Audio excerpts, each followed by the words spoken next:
Zone में उतरा, हाथ में RGS 50। मैं दूसरे कमरे में गया, वहाँ भी RGS 50। लेकिन मेरे अंदर लोगों के पिछवाड़े में उंगली करने की आदत है, तो ये ले। अब यहाँ पे एक साथ दो लोगों के पिछवाड़े में उंगली करने के बाद मैं भाग आता हूँ बंदूक लेने, और मेरे पीछे पीछे कोई और भी आता है। अबे तू अंधा है क्या साले? मैं तेरे बगल में हूँ, पीछे थोड़ी। अबे अंधा तो तू है बे, क्योंकि तू तो आसमान में है।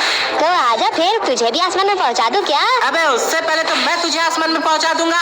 अब इतने में ही किसी बंदे ने जादू टोना कर दिया और हमें आसपास के सारे बंदों की लोकेशन दिखने लगी। लेकिन तुम लोग ये सब छोड़ो, इस बंदे को देखो। इस बंदे की किस्मत तो मुझसे भी खराब है। वहाँ अंदर उसके मुंह पे लैंडमाइन फटा और यहाँ बाहर उसकी खोपड़ी।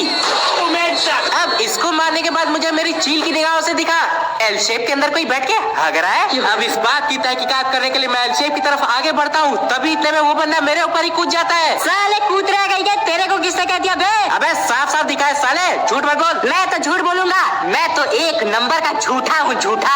और ये झूठा सचमुच में मर गया और इतने में कोई और भी आ गया। भाई मेरी तरफ से एक गिफ्ट भेजा है, वो रख लो तुम। बेटा देखो ऐसा है, गिफ्ट तो मैं रख लूंगा, लेकिन उसके बदले मैं तुम्हें छोड़ दूंगा, ऐसा मत समझना। अब इस बंदे को रिटर्न गिफ्ट देने के बाद ये देखो मुझे लुका छिपी का एक्सपर्ट मिल गया साला। अबे बाहर आजा साले, पकड़ा गया, चल चल निकल। लेकिन मैं हूँ किधर ये तो बताओ। अबे साले तू ऐसे नहीं मानेगा, रुक तेरे पास आता हूँ अभी। भाई ऐसे चीटिंग नहीं चलेगी भाई। क्यों बे, पिछली बार हग रहा था, इस बार मुत रहा है क्या?